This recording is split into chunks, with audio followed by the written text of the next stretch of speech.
Keun bae miskin ku materi mah, nu penting urang teu miskin ku etika jeung harga diri. Hirup mah kudu pok pek prak, pok ngomong pek pikiran prak pigawe.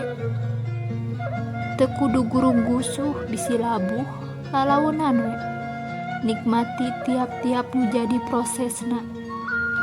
Nu penting cing leukeun, cing talaten, cing sabar jeung doa nu jadi koncina.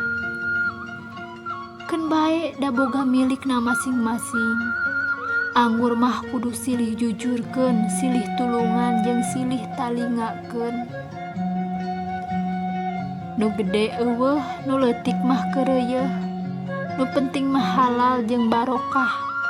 Sanajan duitna sok tara nyesa, tapi lamun urang bisa mensyukuri mah insya Allah kanikmatana bakal karasa. Sok cing kuat awak jeung hate anu keur memperjuangkeun keluargana. Sanajan loba dihina, disapirakeun, diseungseurikeun, ulah kabawa kiruh ku kaayaan, bisi tambah ripuh kahirupan. Hadekeun mah niatna, keuyeungkeun doana, sampurnakeun ikhtiarna. Hasilna keun Allah anu ngaturna.